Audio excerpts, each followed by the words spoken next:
dia beliau adalah kolega kami di Fakultas Peternakan dan Fakultas Pertanian Universitas Gadjah Mada. Baik Bapak Ibu sekalian, jadi sesuai dengan apa yang sudah diagendakan pada siang hari ini, kalau tadi judulnya bimbingan teknis, kita agak bergeser sedikit karena lebih baik untuk kita berbagi pengalaman apa yang kami pelajari, yang kami kaji di kampus perguruan tinggi, dengan apa yang terjadi, dengan yang dialami oleh Bapak Ibu sekalian yang mungkin sebagian sudah melaksanakan, saya kira melakukan, tadi sudah disampaikan oleh Pak Wahyu maupun juga Pak Kades terkait dengan pemeliharaan maggot. Jadi sehingga kita berbagi saja mungkin yang kami punyai informasinya, yang kami sampaikan, apa yang Bapak Ibu alami yang mungkin bisa ketemu, sehingga nanti harapannya tentunya itu akan memperkaya hasanah di dalam memelihara maggot. Tentunya akhirnya adalah keberhasilan dari Bapak Ibu untuk membudidayakan maggot, sehingga memang dapat menghasilkan sesuatu yang dapat yang menjanjikan, ya, baik untuk keluarga maupun untuk lingkungan ya, di sana. Karena memang kalau kita baca, kalau kita kumpulkan informasi terkait dengan maggot, terutama dari black soldier fly yang lebih lalat hitam ini, itu adalah yang sangat menjanjikan di dalam memanfaatkan bahan-bahan yang selama ini tidak ada nilainya, ya, tidak ada nilainya, dan bahkan mungkin secara lingkungan justru menjadi sampah, ya, terutama untuk berbahan organik, ya, sampah-sampah organik. Nah, itu dapat digunakan sebagai media tumbuh atau media pemeliharaan lalat, atau nanti yang kita ambil adalah larvanya, ya, karena di situ terkait dengan kandungan nutrisi, kandungan gizi yang bisa diambil cukup tinggi, ya, karena memang kita tahu fase dari kehidupan lalat hitam ini mulai dari telur, kemudian larva, kemudian pupa, sampai dengan lalat dewasa. Dan kita kalau panennya lebih banyak manfaatkan ya larvanya, karena memang disitulah bisa kemudian digunakan atau dimanfaatkan, bisa diolah untuk berbagai keperluan sesuai dengan apa yang dibutuhkan di lokasi masing-masing. Saya kira mungkin seperti itu. Kalau terkait dengan medianya tadi, kalau beberapa waktu yang lalu kami mencatat yang istilahnya tersedia, yang tersedia kalau di sini yang disampaikan mulai dari ada kotoran yang di situ.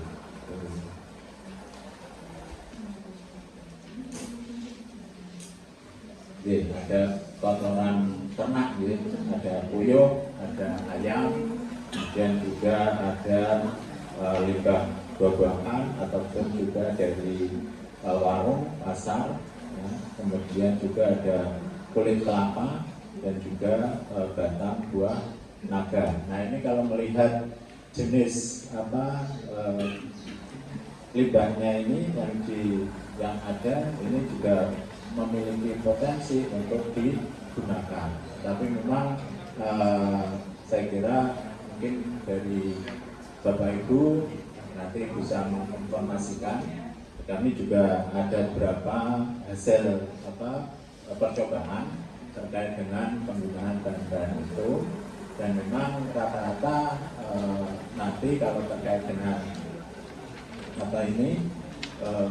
kandungan kandungan kimia atau kandungan gizi dari larvanya itu memang terkait dengan ini komposisi kimia media sama lingkungan, termasuk juga waktu umur panennya.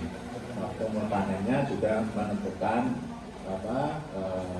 kadar kimia yang ada di dalam larva dari black solvent fly itu atau maggot yang karena yang kita ambil dari larva yang dalam bentuk larva. Nah, saya kira beberapa yang ada yang ini itu bisa yang rata-rata ya 2 minggu sehingga Bapak Ibu saya kira praktiknya itu akan melakukan pemanenan setiap 2 minggu sekali. Nah, rata-rata juga kalau terkait kemarin untuk beberapa hasil rendemen yang diperoleh itu hampir 60 sampai 70%. Jadi kalau bahan bakunya medianya itu 10 kilo, maka kita bisa akan mendapatkan larvanya seberat 6 sampai 7 kilo. Nah, rata-rata itu sehingga memang cukup menjanjikan. Dan kalau tadi beberapa manfaatannya adalah di pakan lele, pakan lele ataupun yang lainnya itu tentunya akan dapat mengurangi kebutuhan dari konsentrasinya, namanya kan di sana. Tetapi kalau yang di beberapa penelitian itu untuk yang 50%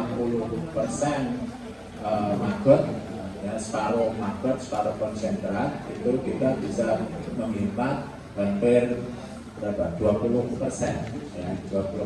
biaya yang dikeluarkan. Rata-rata 20 sampai 25% itu yang bisa kita hemat dari penggunaan maggot pada pakan lele. Itu tanpa pengeringan, jadi diberikan dalam bentuk yang masih segar, diberikan ke lele, dicampur dengan konsentrat atau bisa dipisah ya kemudiannya konsentratnya, frekuensinya yang diberikan bentuk itu.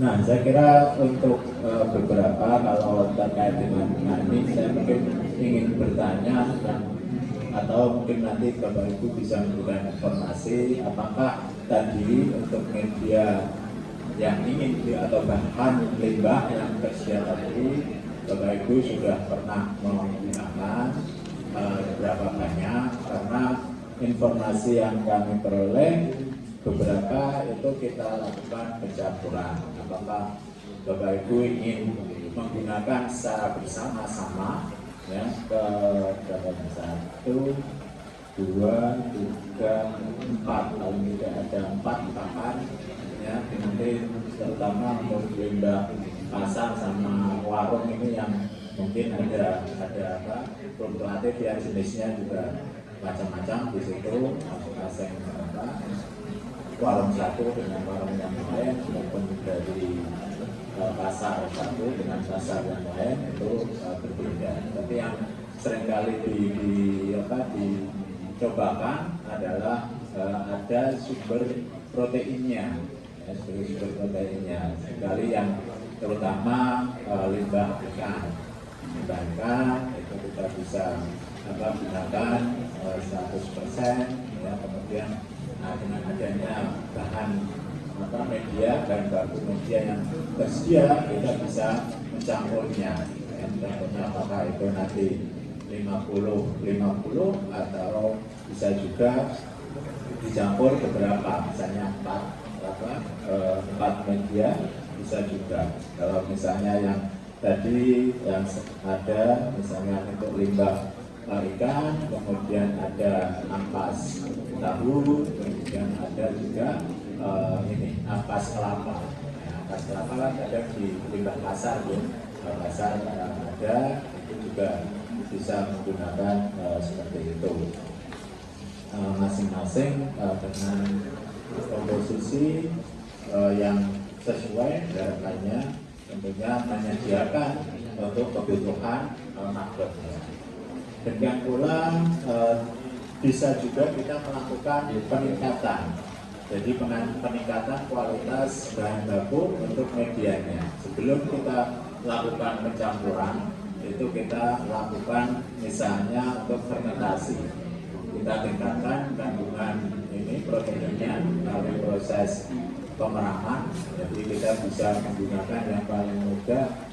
Starternya di sini ada E4 mungkin atau Azotobacter. Nah itu bisa digunakan. Kemudian nanti setelah jadi mungkin berapa jam untuk ini biasanya yang untuk supaya tidak sampai ke kompos, tapi bisa ini sudah cukup untuk mengubah atau meningkatkan kandungan protein yang ada di bahan limbah itu, yang kemudian kita campur kembali ya untuk kemudian digunakan sebagai media pemeliharaan makrotnya. Ya, jadi mungkin seperti itu.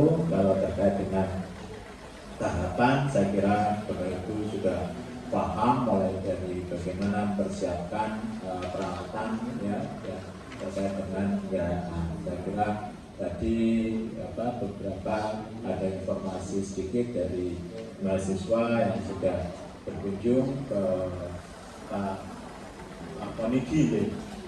Kemarin saya lihat sudah cukup besar kapasitasnya. Jadi kalau tadi kebutuhannya itu 100 kilo, sementara ini baru bisa 30 sampai 40 kilo, berarti ada 60, berarti harus mengumpulkan bahan baku. Nah tadi kalau per 10 kilo bisa dapat 6 sampai 7 kilo, nah itu campuran ininya harus menyesuaikan itu. Berarti kalau masih 60-70 kilo berarti 100 kilo ya, itu 100 kilo lagi. Nah 100 itu bisa dibagi tadi bahan-bahan yang tersedia dengan imbangan tentunya menyesuaikan, apakah bisa ada 2 bahan atau 3 bahan atau 4 bahan, itu bisa dilakukan pencampurannya seperti itu. Monggo saja, mungkin yang ketersediaan bahan baku juga tentunya akan menentukan bagaimana pemanfaatan atau pada saat menyiapkan media untuk pemeliharaan makrotnya. Karena mungkin hari ini atau periode waktu tertentu ya, sampah ininya tidak hanya, sedangkan yang banyak untuk sampah yang satunya atau yang limbah yang satunya, misalnya itu juga bisa dirotasi, dan tentunya di dalam rotasi tadi tetap memperhatikan kandungan protein yang ada di media tubuh, karena itu yang dipakai oleh makrot ya, untuk tumbuh besar. Nah, terutama sekali misalnya ada limbah RPH atau sini ada, kalau kemarin saya dapat informasi itu untuk saluran pencernaannya kelinci. Nah, saluran pencernaan kelinci itu sangat disukai oleh telur larva dari lalat ini, sehingga cepat gemuk dan cepat habis ternyata itu dalam beberapa jam saja, dan itu sudah habis. Itu kalau ada itu sebagai istilahnya pemicunya, nah, nanti setelah itu habis kan nanti akan memanfaatkan media yang disediakan. Saya kira mungkin itu informasi awal. Nah, tentunya kalau tadi judulnya berbagi, maka kami persilahkan Bapak Ibu untuk menyampaikan apa yang terjadi. Mungkin nanti kita bisa diskusikan bersama ya, terkait nanti apakah itu bisa kita selesaikan di pertemuan siang ini atau justru menjadi PR kami ya. Kalau itu menarik, karena sebenarnya kalau terkait dengan bahan baru untuk mendapatkan imbangan yang baru juga kita harus melakukan sebuah percobaan dan sedikit ya kita bisa manfaatkan itu kemudian kita perbanyak sesuai dengan kebutuhan dan kebutuhan. Namun menjanjikan. Ini Pak, ini sifatnya sharing. Tentunya satu mungkin ingin mendengarkan apa sih yang telah digunakan, apa sih yang potensi pendukung produksi dan apa sih yang menjadi masalah. Oke. Kalau potensi memang limbah pertanian Pak, sini Pak yang sangat mendukung Pak. Termasuk kulit kelapa tadi, nanti tongkol jagung, atau batang buah naga ya, batang naga, ranting, apa Pak ranting? Ranting ya, bukan kaktus ya. Itu banyak dan bermasalah Bu. Dia berduri, dibuang dia hidup lagi, gitu kan? Jadi harus mematikan, disemprot herbisida sekarang juga mahal. Nah, itu kami ingin kerjasama supaya dikumpulkan peta jalan, kami ambil, kami olah pakai alat ya, dengan kasih. Terima kasih Pak, saya baru kali terima kasih ya. Soal tadi saya nggak apa-apa terlambat daripada tidak. Ya, itu yang akan saya gunakan juga termasuk tongkol jagung. Untuk kulit kelapa tadi potensi Pak di sini banyak, bukan tidak dimanfaatkan tapi belum kategori pemanfaatan optimal secara berharga. Ini mudah-mudahan akan menjadi hal yang berharga. Namun salah satu juga kotoran ayam sama kulit tadi ya.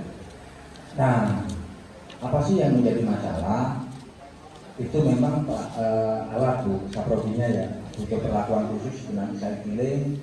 Terus tadi Bapak menyampaikan tentang bioaktivator ya Pak, ada RMK dan sebagainya ya, itu memang nanti tentang apa saja yang perlu dicampur jenisnya, memang kami nanti akan saya padukan antara yang basah dan kering Pak.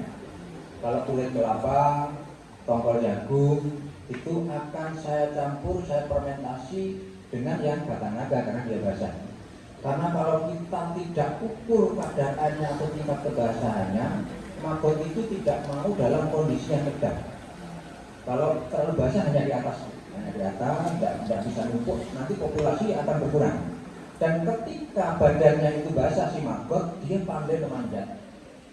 Dan tengah malam kabur, kita tidur dia hanya pergi, meningkat lah ya, gitu.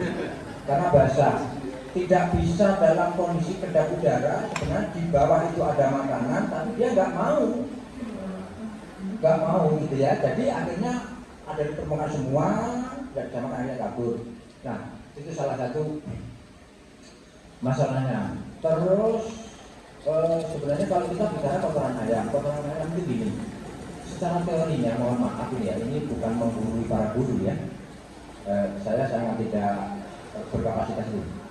Untuk kotoran ayam itu secara teorinya kan protein terserap cuma 70% ya Bu ya. Ingat saya kata Mbak Google, karena saya tidak pernah kuliah. Katanya Pak dosen Bu dosen kuliah di mana dan tidak pernah. Itu terserap 70%, sehingga sisanya 30% terbuang. Menurut perkiraan saya, ya ketika kotoran ayam hanya 30% dari kandungan protein itu yang terbuang itu yang terserap. Sehingga resikonya Bu, kalau pakai kohe ayam ya, itu resiko tinggi. Resiko tinggi. Kalau sehari kita kasih 1 kilo, mungkin kalau kohe ayam harus 3 kilo lah. 3 kilo. Dan tiap hari harus kita pangkas. Maskotnya kita pangkas. Tapi keuntungannya Pak, karena kandungan gas metannya kan tinggi. Ketika dikasih makan, pelepasan gas metan kan panas. Itu untuk tingkat kekeringan itu sudah terukur dengan sini ya Pak. Itu ketika pelepasan gas metan panas dia menguap. Begitu dituang itu ya menyisihkan banyak kotoran, tapi besok satu malam itu terurai Bu. Terurai, kering, maksudnya kelihatan cukup lincah, tapi nggak cantik karena makin. Ya, nggak cantik karena makin. Seperti itu. Itu kelebihannya. Terus populasi isinya perkotaan itu lebih banyak Pak kalau pakai kulit. Lebih banyak. Karena dia bisa numpuk tadi. Tidak dalam kondisi yang kedap udara.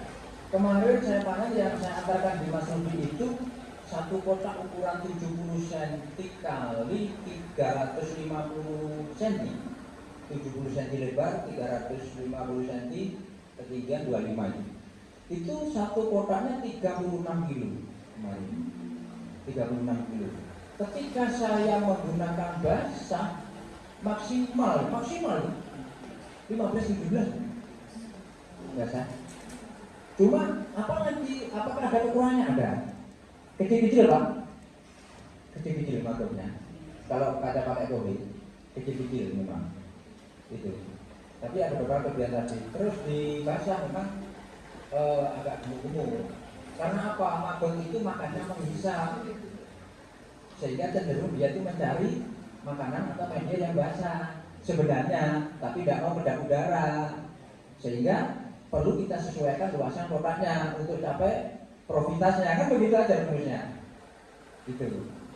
Nah, saya ini berbagi pengamatan otodidak ya, pengamatan otodidak. Kalau bapak-bapak ya bicara unsur, saya tidak berani bicara unsur.